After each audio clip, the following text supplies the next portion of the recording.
करके अपने जीवन को भी वैसा ही बनाना चाहते हैं। वंदे तद्गुण लब्धये, उन्हीं जैसी चर्या में यह चित्त सदा अनुरक्त रहे। मतलब जिन पद चिन्हों पर, जिस मार्ग से वो चले उसी मार्ग से अपन भी चलें, ऐसा अपने अंदर में भावना होती है। चाहे वो चारित्र चक्रवर्ती आचार्य शांति सागर जी महाराज जी हों, चाहे वो गणेश प्रसाद जी वर्णी मेरी जीवन गाथा, उसको भी बहुत लोग पढ़ना चाहिए, पठनीय है वो। उसमें इतने उनके जीवन के प्रसंग लिखे हैं। ग्रस्त अवस्था में रहकर भी एक साधु की तरह कैसे जीवन जिया जा सकता है। वहाँ छाया में भद्र स्वामी ने सालों पहले लिख दिया, गृहस्थो मोक्ष मार्गस्थो निर्मोह नेव मोहवान। मोही साधु से अच्छा तो निर्मोही गृहस्थ अच्छा है। समझ में आया? मतलब घर में रह के वो इतना आरंभ सारंभ और हर चीज में प्रवृत्ति में डर लगता है, और जब घर छोड़ दिया अब कोई डर ही नहीं लग रहा है। मुझे याद है कि श्री महावीर जी में हम नेचुरोपैथी के डॉक्टर जब कर रहे थे तो आचार्य श्री जी ने भेजा महावीरा जी, तो वहाँ पर 6 महीने रहे हम। 6 महीने की ट्रेनिंग की वहाँ पे प्राकृतिक चिकित्सालय में। तो 6 महीने में वहाँ पर उन्होंने थोड़ा श्वास आराम से ले लो ताकि आपके थकान दूर हो जाए। लंबे गहरे श्वास लो, ये आपका सर्टिफिकेट है कि आपका हार्ट बहुत अच्छा काम कर रहा है। आचार्य श्री जी बोलते हैं कि अपने श्वास को चेक करते रहो, तो उसी के माध्यम से तो अपना चलता रहेगा। तो वहाँ पर जो है वो कर रहे थे उस समय, जो है प्राकृतिक चिकित्सालय का वहाँ महावीर जी में। तो एक आगरा के एक सज्जन आए, हम नहीं जानते थे उनको, क्योंकि उस समय तो प्रमाण सागर जी से जुड़े भी नहीं थे। हाँ, ये पहले की बात है, 2001 की बात है, ये 20 साल पहले। तो 2001 में हमने ये किया था, 2001 में घर छोड़ा था, 2001 में ही ट्रेनिंग होना था। तो 2001 में वहाँ पर जब थे तो एक आगरा के सज्जन आए, उन्होंने बहुत सारी पुस्तकें देखी और कपड़े तो ज़्यादा रखते नहीं थे, एक तार पे रहता था, एक तन पे रहता था, तो 2-3 जोड़ी से ज़्यादा कभी नहीं रखते थे, लेकिन पुस्तकें बहुत रहती थी। अब जो 2 बैग थे पुस्तकों के, तो बोलते हैं त्यागी जी, ब्रह्मचारी जी, हम लोग तो बाहर जाते हैं, थोड़ा सा निश्चय को मानने वाले होंगे, तो हम लोग तो बाहर जाते हैं तो सोचना पड़ता है कि भैया एक जोड़ी भी एक्स्ट्रा लेंगे तो उठाना हमें ही पड़ेगा। आप तो इतने सारे ये रखे हुए हैं ग्रंथ वगैरह। तब उनको समझाया हमने कि सब यहीं के हैं और ये ग्रंथ कोई ज़रूरी नहीं है कि हम साथ में रखें, सर्वत्र उपलब्ध हो ही जाते हैं। इस प्रकार से तो कुल मिला के बात ये है कि घर में रहते हुए भी हर व्यक्ति अपना, आप देखिए ना, जो घर छोड़ दिया उसको दर्द कम होता है पैसे का, और जो घर में है उसको दर्द होता है। एक एक पाई पाई का भी हिसाब रखता है। वो क्यों रखता है? क्योंकि मालूम है ना कि कल अपन इसी से अपना कार्य आगे कर पाएंगे। इसी अनर्थ दंड या बचत के कारण अनर्थ दंड को छोड़कर वह जहाँ जरूरत होती है वहाँ पर लगाता भी है। आचार्य श्री जी की इस बात को हमेशा ध्यान में रखें। भारत गरीब नहीं है, भारत गरीब नहीं है। यहाँ तो जहाँ खोदो वहीं पर हीरे जवाहरात के खाने हैं, लेकिन अनर्थ दंड है। अनर्थ दंड ये है, आपके पास में हर चीज उपलब्ध है फिर भी और नया खरीद रहे हैं, ये अनर्थ दंड है। अनाप शनाप घर में देखो कबाड़ा कैसे कैसे पड़ा है, और हजार हजार, दो हजार, 10,000, 20,000 की चीज भी यूं ही अटाले में रख दी है, उसको कोई काम की नहीं है। ये क्या है बोलो? अनर्थ दंड है ये। तो इसलिए इनसे बचो। कोई भी काम हो, हम यहाँ भी बोलते हैं मंदिर बन रहा है, जहाँ जरूरत है वहाँ खर्च करो, उसमें कमी नहीं करना। लेकिन जहाँ जरूरत नहीं हो वहाँ एक पैसा भी खर्च मत करना, एक पैसा भी खर्च मत करना, नहीं तो उस दानदाता की भावनाएं आहत हो जाती है कि देखो हमने दिया काय के लाने था। हाँ, दिया था इसके लाने। आज ही प्रशांत जी का बम्बई से आया कि वो 11 लाख रुपए महाराज जी को बता देना। 11 लाख रुपए की अभी जो यहाँ 1 तारीख को बोली ली थी, आज 8-9 तारीख हुई है, जमा करा दिए उन्होंने पूरे 11 कि भैया छूट जाएगा, बड़ी रकम तो ठीक है हम धीरे धीरे दे देंगे, लेकिन ये वो बड़ी भी देने के लिए वो तो तैयार ही हैं, लेकिन अपन लोग ये चाह रहे हैं कि भैया धीरे धीरे काम हो जाए, तो उसके माध्यम से उसको मिलता भी चला जाएगा और आगे भी देते चले जाएंगे। पुण्य को धंधो होते, पुण्य को धंधो करो सो तो कब सब काम हो जाए। अब पूर्व में बांधो नहीं इतनो, तब तो मंडी बामोरा में है, नहीं तो बंबई में नहीं होते।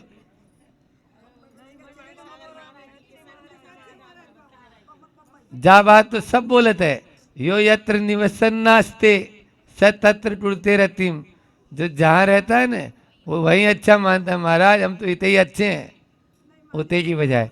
हालांकि बंबई वाले तो त्रस्त हैं, हाँ त्रस्त हैं। जा इते बैठो तो सूरज माथे पे आए और इते बैठो तो माथे पे नहीं आए। हाँ देख लो, इसलिए इधर लगाई थी। तो चलते हैं अपन आज फिर से वापस। मंडलाचरण हमने कर लिया था, आप लोग लेट हो गए 10 मिनट।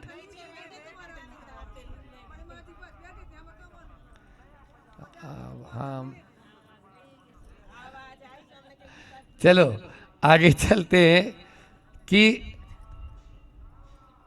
रेवती रेंज की वो घटना, जब आचार्य श्री जी उस समय अस्वस्थ थे।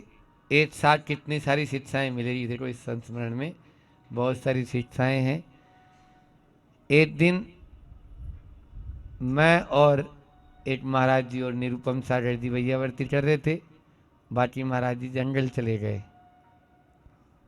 स्वास्थ्य बहुत ही 2-3-4 दिन से आहार भी नहीं हो पा रहा था, तो आज भी नहीं हो पाया आहार आचार्य श्री का। हाँ कल बुखार था और आज अंजुली बनते ही नहीं हुई, एक आध अंजुली भी अंदर नहीं गई। हाँ तो क्या हुआ, हाँ कल तो हुआ ये कि आचार्य श्री जी तेल लगा है पाँव में, क्या पता क्या विचार चल रहा है अंदर ही अंदर, सोचते तो रहते ही थे अंदर ही अंदर। कई बार देखो कैसे सोचते थे, उनको नींद में भी कितनी करुणा। एक संस्मरण बीच में याद हो रहा गया कि आचार्य श्री जी लेटे हैं और हम ऐसे बाजू में बैठे हैं, और आचार्य श्री जी कहते हैं देखो आंखों में पानी आ रहा है उनके, देखो कोरोना के कारण मैं कुछ कर भी नहीं पा रहा हूँ, लोगों को अभी मेरी आवश्यकता है, मैं खुद ही अस्वस्थ हो गया हूँ। लेटे हुए भी उन्हीं की बात सोच रहे हैं कि इस कोरोना काल में भी मैं उनके लिए कुछ कर नहीं पा रहा हूँ। और कई बार तो ऐसा हुआ कि जैसे लड्डू संकट लिए या अंदर ही व्यवस्था वहीं सामने ही थी। नहीं नहीं, बाहर चलेंगे, कोई श्रावक आया हुआ होगा तो उसको दर्शन हो जाएंगे दूर से, वहां पास तो आने ही नहीं देंगे। तो दूर में भी मान लीजिए कोई सुबह का ही भटक रहा होगा, चलो भैया उसको शाम तक भी दर्शन हो जाए तो अच्छा रहेगा। ऐसी करुणा की भावना। एक बार तो ऐसा हुआ था कि शाम का टाइम, अस्वस्थता थी, तो आज क्या बात है, आज भक्ति के लिए लोग आए नहीं क्या? जबकि भक्ति के लिए तो सबको मना ही कर रखा था, मतलब अंदर कोई आना ही नहीं था ना, भक्ति वगैरह सब अपने अपने हम लोग करते थे अंदर। तो आचार्य श्री जी आए लेकिन वो अंदर नहीं आ सकते हैं, तो बाहर में करा देंगे, खिड़की पे खड़ा किया, जल्दी से बुलाया, 8-10 लोगों को आरती हमने ही लगा के जल्दी से करवा दी, लो लो आरती कर लेना गुरु जी की। तो उनको लगेगा हाँ देखो श्रावक आरती कर रहे हैं, तो आरती। बल्कि कई बार ऐसा हुआ है कि पूजा में भी हम ही ने पूरी पूजा कर ली, वो लेटे हैं अपने, तो आहारचर्या का समय हो गया है, उनको बताने के लिए रोज का अनुभव है कि भाई पूजा होने के बाद होती है, तो बस बुला लिया एक सुनील भैया को, और भैया तुम चढ़ाते जाना, हम और निर्दोष सागर जी और 5-6 2-3 महाराज जी बस बैठ जाते और पूजा करना शुरू, अच्छी तेज आवाज में पूरी पूजा करते अकेले ही अपने। गुरु जी लेटे रहते, सुन लेते, हाँ अब पूजा पूरी हो गई, अब मुझे उठना चाहिए आहार पे। ये ऐसे करते थे हम लोग भैयावर्ती भी। तो वहाँ पर रेवती रेंज में तेल लगा रहे थे दोनों पाँव में, और निरुपम सागर जी थे, बस एकदम से पाँव उठे पीछे लेके, चलो। हमने बोला कहाँ चले, और गिर जाएंगे तो उठते हैं अभी, तो कैसे होगा काम। तो बोले नहीं नहीं अपन लोग चलते हैं, बाहर चलेंगे। हमने बोला नहीं बाहर नहीं, यहीं के लिए है, क्योंकि अंदर ही जैसे ये धर्मशाला है, इसी में अंदर ही एक लास्ट वाले कमरे में व्यवस्था थी, तो वहीं पे सब काम था। तो और सामने वाले कमरे में व्यवस्था निहार की थी, आहार निहार आदि। तो बोले नहीं नहीं बाहर चलेंगे। अब विनय भैया भी नहीं, सौम्य सागर जी भी नहीं, कोई नहीं, और हम दोनों छोटे महाराज जी थे। हमने बोला भैया ये तो संकट है, दुर्लभ सागर जी भी नहीं थे। तो मैंने बोला कोई बात नहीं, निरुपम सागर जी तो बिल्कुल घबरा रहे में कुछ नहीं, अपन पकड़ते हैं, गुरु जी बोल रहे हैं तो उनकी बात को तो अपन को मानना है ना, तो अपन लेके चलते हैं धीरे धीरे, कोई बात नहीं है। दोनों पकड़ लिए, धीरे धीरे बाहर तक ले आए, बाहर लाके मंदिर चलना है। हमने बोला अच्छा सी मंदिर दूर है ना, वहाँ देखो उतनी दूर तक, यहाँ अंदर ही भगवान, वहीं अंदर ही एक कमरे में भगवान विराजमान थे, हॉल में सब अंदर ही था, मतलब एक ही उसमें, जैसे बड़े बाबा के यहाँ है ना, तो बड़े बाबा के अब बाहर निकल के बड़े बाबा की तक जाना नहीं, चलना है मुझे तो दर्शन करना है।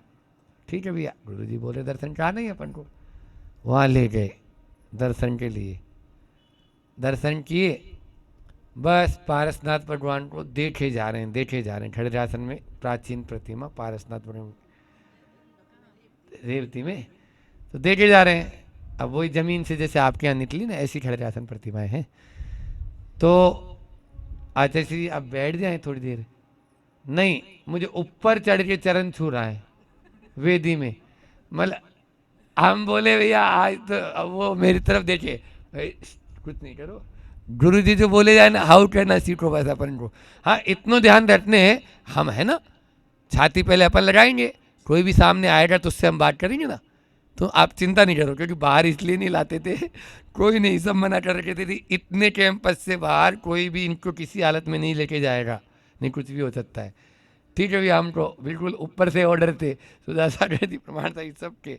तो हमने बोला कुछ नहीं, अब जो गुरु जी बोल रहे हैं तो हम क्या कर लेंगे, कोई उपाय नहीं, और ये तो बस ताला वाला खुलवा के बाहर लिया है। अब वहाँ पर हमने बोला कैसे, तो साइड से जो सीढ़ियाँ होती है अपने लोहे वाली, उसी से चढ़ना शुरू, चढ़ गए, चढ़ के ऊपर वेदी में जाके बैठ गए।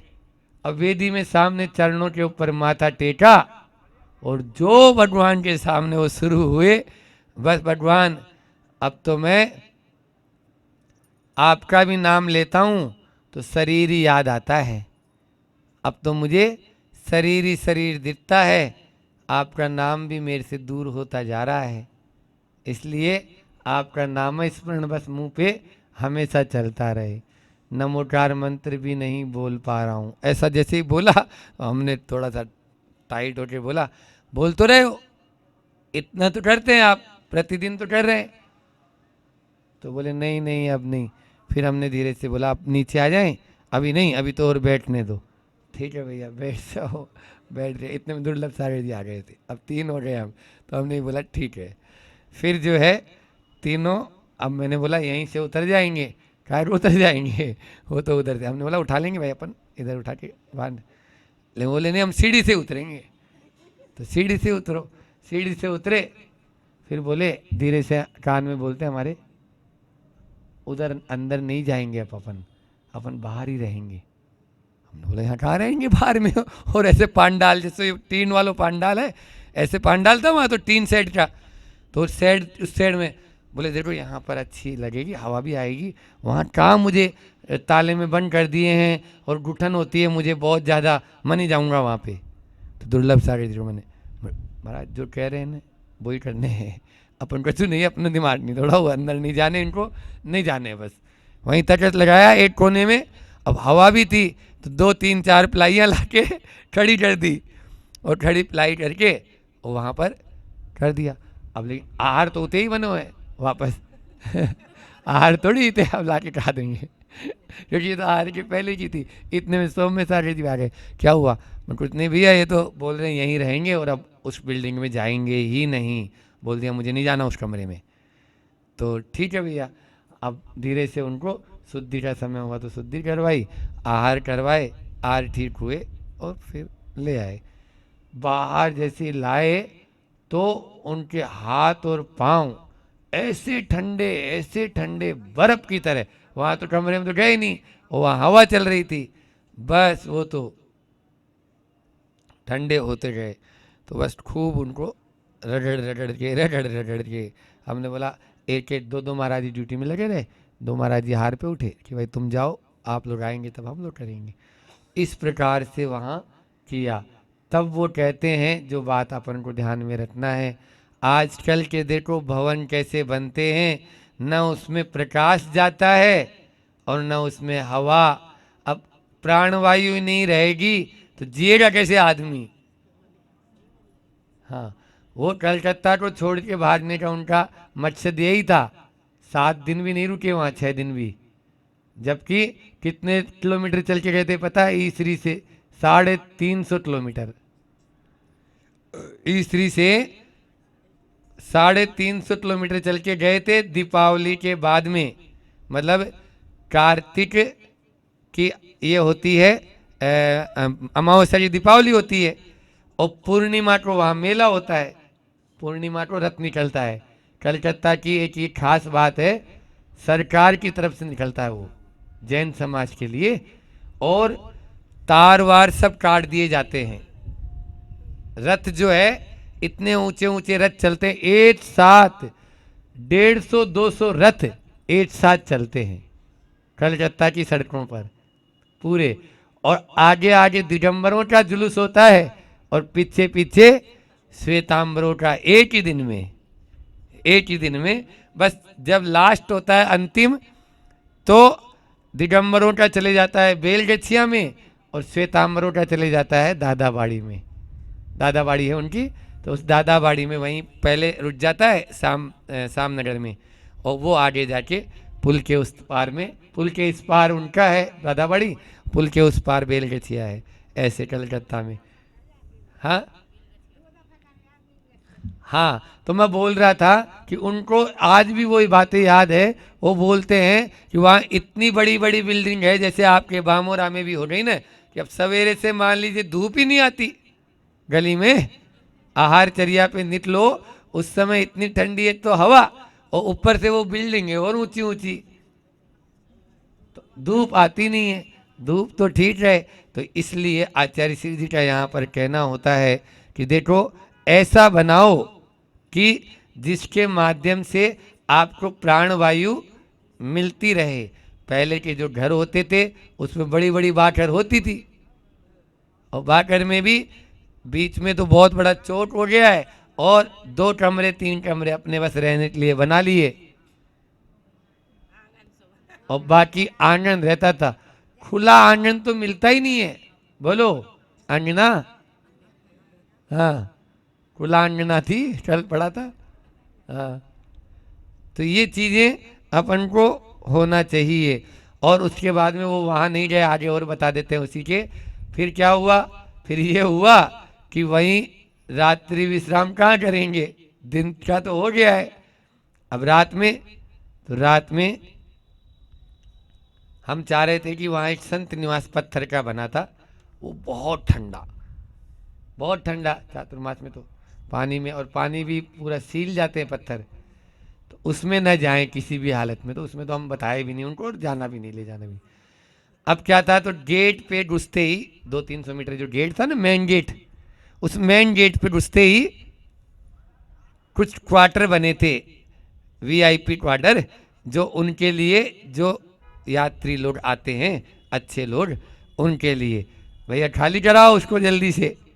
और अब इनको वहां तक कैसे लेके जाएंगे, इनको लेके जाएंगे तो अपन, क्योंकि पांव चुभेंगे, तो पूरे में प्लाई बिछा दी वहां तक, इतनी प्लाइयाँ वहां तक पूरे में बिछवा दी, यहाँ से लेके मान लीजिए अपने कटरिया, हाँ उससे भी आ गई हिंदू धर्मशाला, तो बस प्लाई पे चल जाएंगे। लेकिन वो काहे को चलें, चलेंगे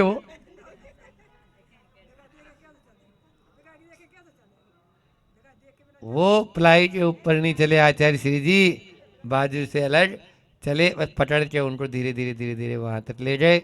वहां जब ले गए तब बोलते हैं, देखो तुम लोग बोलते थे ना यहाँ तो और कुछ है ही नहीं, फिर ये कैसे मिले 3 कमरे, अब है ना मेरा पुण्य, मेरे पुण्य से मिला है जी, आपके पुण्य से मिला है, हम तो बोल ही रहे हैं गुरु जी इतने। फिर वहां जब रुक गए तो उसी तरफ वहाँ पर भी चौके थे, जिनमें हम लोग जाते थे, उधर नए ही बनाए थे, तो 3-4 चौके वो वहाँ पर क्वारंटाइन जिनको करके रखते थे, तो वो लगा रहे थे। वहीं पे आहार चर्या हुई, तो हम लोगों ने सोचा अब जब गुरुजी बाहर आ ही गए हैं, उठ ही गए हैं, तो हमारी तो भावना है, विनय भैया को सौम्य साइड बोला हम कि आचार्य श्री जी को इस 4 दीवारी से बाहर ले चलो, बिल्कुल स्वस्थ हो जाएंगे। बस ये जो कैंपस है पूरा का पूरा 20-25 एकड़ का, इससे बाहर ले जाएंगे तो सब, क्योंकि वहाँ रात में इतने कुत्ते रोते थे, जैसे आपके इधर भी बिल्ली आजकल बहुत रोती है सुबह सुबह, तो हमने बोला यहाँ से कैसे भी बाहर कर लें।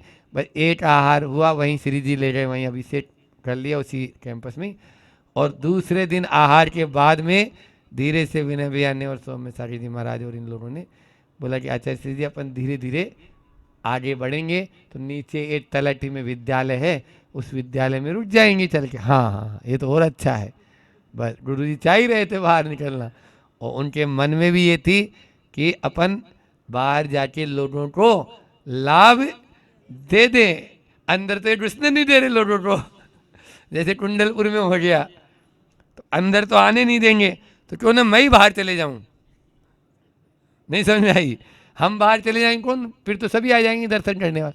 उसमें भी यही करुणा भाव रहा उनका, और हम लोगों का ये भाव था कि हम लोगों की व्यवस्था तो फिर भी बन जाती है, बुलाने पे नहीं आता आदमी, लेकिन गुरु जी का, गुरु जी को तो बिना बुलाए नहीं उठा के ही ले जाए वो धीरे धीरे धीरे धीरे एक विद्यालय तक जाना था। देखो आचार्य श्री जी की हिम्मत, वो बोलते हैं विद्यालय तो आ ही गए हैं, अभी और थोड़ा सा आगे चल लें, आगे कहाँ रुकेंगे अपन, नहीं नहीं मिल जाएगी जगह, थोड़ा सा आगे चलो, थोड़ा आगे चले, और एक नवीन गाजियाबाद का बंगला था, जिसने वहाँ देवती रेंज के लिए 5 लाख रुपए भी बोले थे उस समय, तो वो गाजियाबाद वाले के यहाँ वॉचमैन रहते थे, वो तो रहते नहीं थे आदमी, वो तो दिल्ली में रहते थे, तो बस उनको मालूम चला कि आचार्य श्री आ रहे हैं, तो तुरंत बोले सब खोलो जल्दी से, पूरा खोल दो पूरा का पूरा। और दूसरे दिन वो भी आगे, हालांकि गुरु जी तक उनको नहीं पहुंचने दिया, और वहाँ पर 3 मंजिल का उनका वो बंगला, उसमें नीचे वहाँ रहे शायद 5-6 दिन 7 दिन वहाँ पर भी रुके हम लोग वहाँ उसके बंगले में। तो बस वहाँ तक पहुँच गए। फिर भी अभी भी क्या हुआ, अभी जो पहुँचे हैं और उसी दिन पानी गिरना शुरू हो गया। बस यही जैसे अभी झड़ लगी थी ना, ऐसे झीर पानी।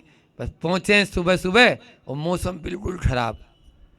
आचार्य श्री जी लेटे हैं, हम और अपने शीतल सागर जी ऊपर में स्वाध्याय कर रहे थे कातंत्र रूपमाला। देखो ऑर्डर मिलिट्री का कैसा होता है। निरुपम सागर जी आए घबराते हुए, तुम लोग तो कर लो स्वाध्याय, तुम्हें कोई मालूम है हम लोगों की छुट्टी हो गई, अभी बिहार करना है हम 3 महाराज जी को। मैंने बोला क्या हो रो, निराकुल सागर, निरुपम सागर और निरापद सागर का संघ बना दिया और इनको अमूट कॉलोनी में वहाँ पर छत्रपति नगर है, बुंदेलखंड का ही है ना, तो छत्रपति नगर में जाना है।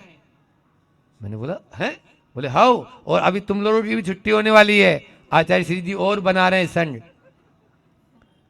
तो आए, अब 2 महाराज जी जब तक नीचे समापन करके जिनवाणी सूत्र के पहुंचे तो निर्दोष सागर जी, निर्लोभ सागर जी का भी चेहरा उतरा हुआ।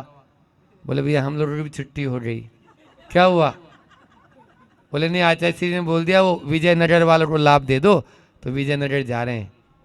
अच्छा, अब 3 और 2 5 चले गए, 12 थे हम लोग, तो 12 में 7 बचे। तो 7 बचे तो आचार्य श्री जी के पास में अब कौन जाए, कोई नहीं जाए होते, तो जिसको फंसना है वही जाएगा, सामने तो कोई जाएगा नहीं, अब शेर के सामने थोड़ी जाए कोई। और वो भी तो सुनील भैया आते हैं बाहर में, बोले दुर्लभ सागर संधान सागर को भी भेज रहे हैं जैन कॉलोनी, तुम दोनों का संग और बनना है। हमने विनय भैया को बोला भैया देखो गुरुजी की हालत तो देखो, सौम्य साहब को बोला मुझे, देखो अपन हम लोग चले जाएंगे कोई बात नहीं, गुरुजी की आज्ञा है, लेकिन यहाँ भैया व्रती भी तो करना है अपन को, और फिर क्या होगा, अपन 7 ही तो बचे हैं, अब कम से कम 7 तो साथ साथ रहें। इतने में घुमा दी उन्होंने, बोले वो अभी 2 ही जगह के लोग आए थे आपसे निवेदन करने, उन्होंने बुलवाया था, निवेदन क्या करने आए थे आचार्य श्री जी ने कि छत्रपति नगर वालों को बुला लो और जैन कॉलोनी वालों को बुला लो और विजय नगर वालों को बुला लो। हम लोगों का पुण्य था तो जैन कॉलोनी वाले आए नहीं थे अभी तक, और वो 2 आ गए थे, उन दोनों को अंदर गुरु जी के पास श्रीफल चढ़वा दिया और वो चले गए। अब जैन कॉलोनी वाले थोड़ी देर बाद में आए तो दरवाजे पे ताला लगा दिए पहले ही, मतलब कोई ना आए, न कुछ श्रीफल न कुछ, अब अंदर कोई नहीं घुसेगा, कोई भी नहीं, खाली अब इन 5 को विदा करना है बस। तो रोना रोना तो शुरू था और पानी अलग बरस रहे।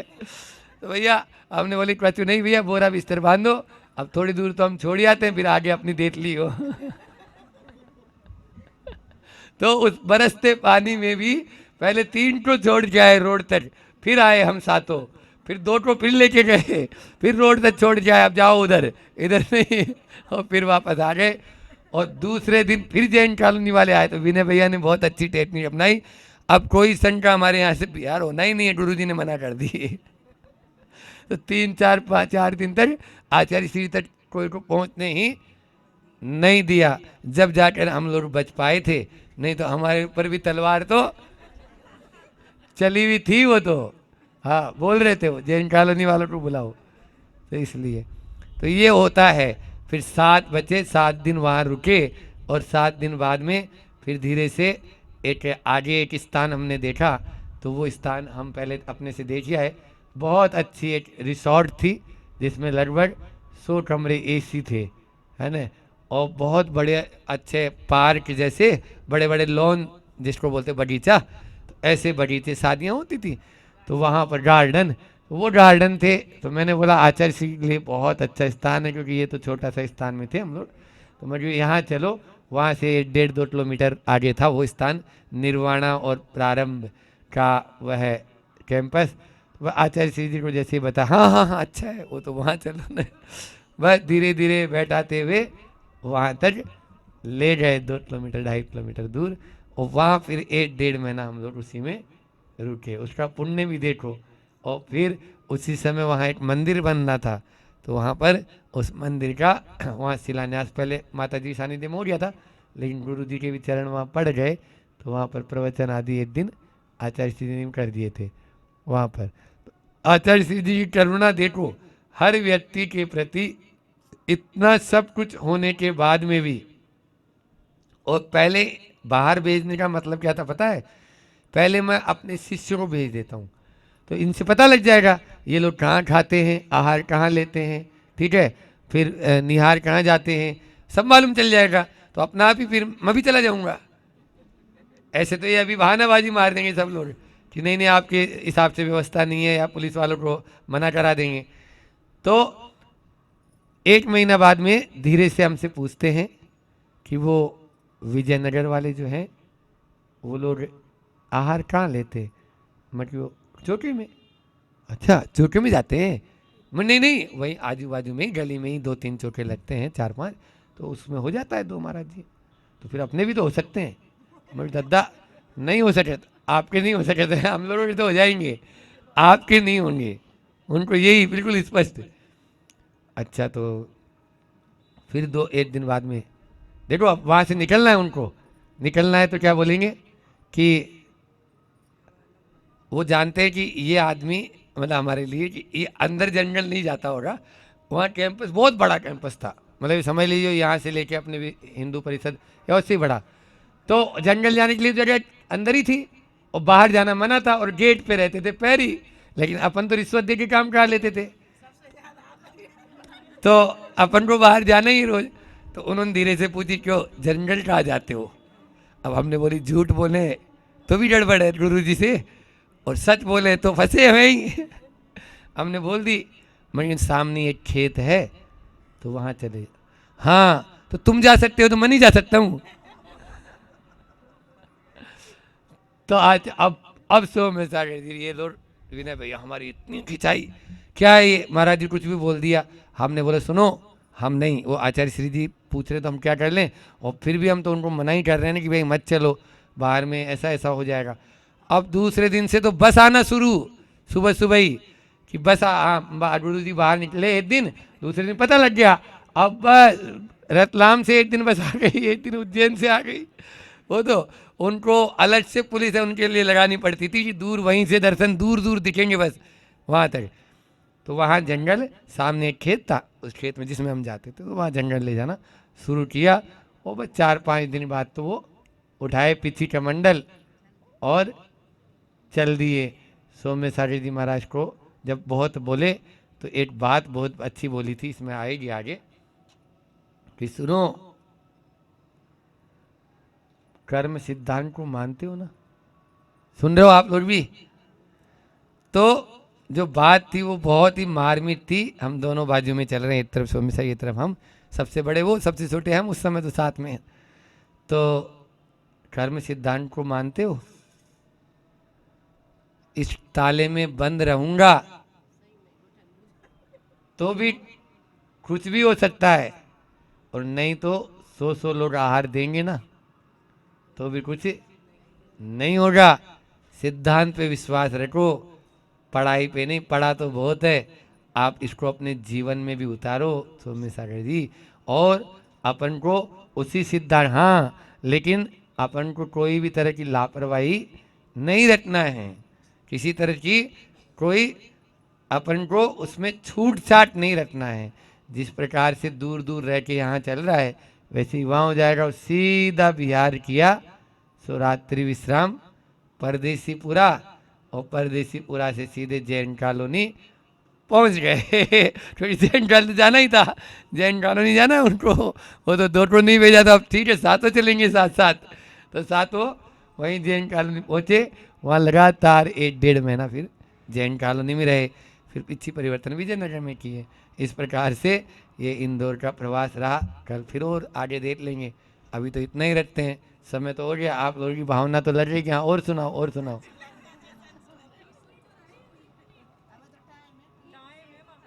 420 मिथ्यात्म नाश विको ज्ञान की प्रकाश विको आपा परिभाष विको भानु शिव कानी है।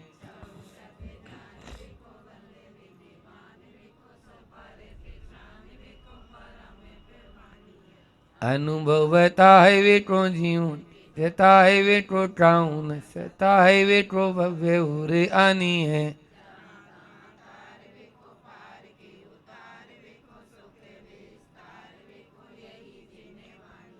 जावाणी के ज्ञान ते सूझे लोटा लोट, हे जिनवाणी भारती तोई जपूं दिन रैन। देव बजूं अरिहंत को गुरु सेवा निर्गंत,